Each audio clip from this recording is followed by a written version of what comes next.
So my name's Sarah Woodbine. I'm Vice Principal at the Academy at the moment.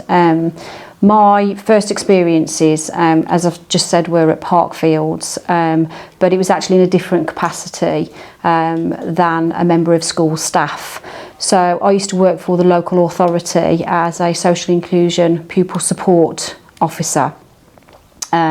Which is where I started my work in Parkfields, and my role was to support the school to manage really challenging students, and I worked directly with students and also with staff in classrooms to offer support strategies and assistance with being able to keep those students in school and in education. So what sort of time frame, if you don't mind me asking, what years were you working at Parkfields? So it was 10 years ago, 2014, well that's when I actually started here as a member of staff, so I was actually working at Parkfields as working for the local authority, probably 2010 to 2014, so it was about 4 years. So do you have any sort of overriding memories of, I guess, like the feel of a school, how it felt to you obviously you're working with troubled children, but what was the feel of the school in terms of the ethos and how children and staff and how the whole thing operated? Did it feel like a nice place to be? There were probably two parts to it really. So when you walked into the reception, to the left was a special needs base where there were students who had additional needs who were being supported on a really high staff to student ratio.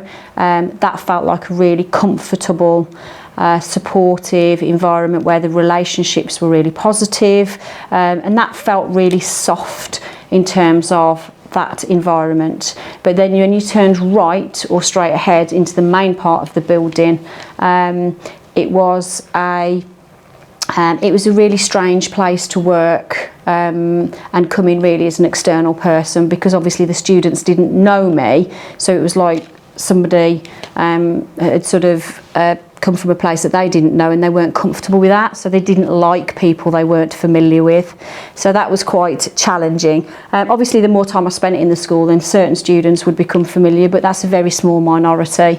But it's difficult really, because a lot of the time my work was one-to-one, so it was working with those students on that one-to-one basis, and I used to attend meetings where there would be multi-professionals around a table. I can remember some of those meetings being very, very challenging with some of the parents, and we had some really interesting conversations with students and parents around those meeting tables. Completely different clientele in terms of the children that we have now here.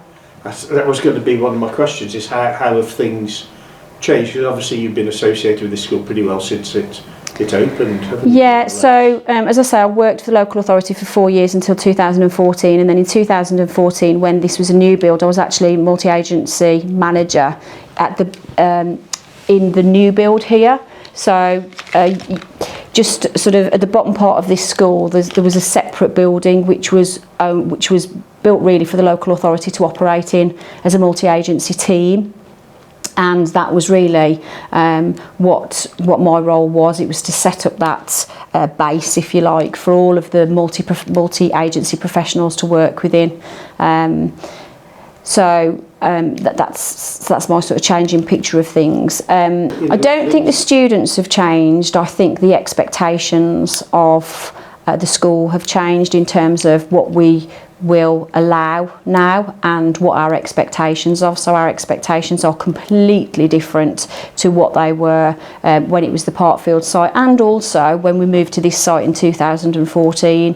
So it's been on a huge journey in terms of raising our expectations and ensuring really that the students come on that journey with us. So obviously the children are the same, but they just come here and know that we want different things for them. Yeah, so I think the students didn't really have any aspirations, and they didn't know what they wanted from life, and that was very limited in terms of what their outlook was and what they were in the school system for, because they couldn't see where that would take them and the benefits of it.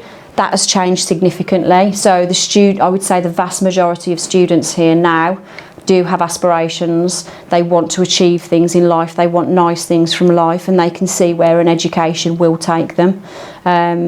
So, you know, we still have difficulties here. We still have challenges with behaviour, but the students that bring those difficulties get swept along with the majority who have those aspirations and want those better things, so they tend to stand out.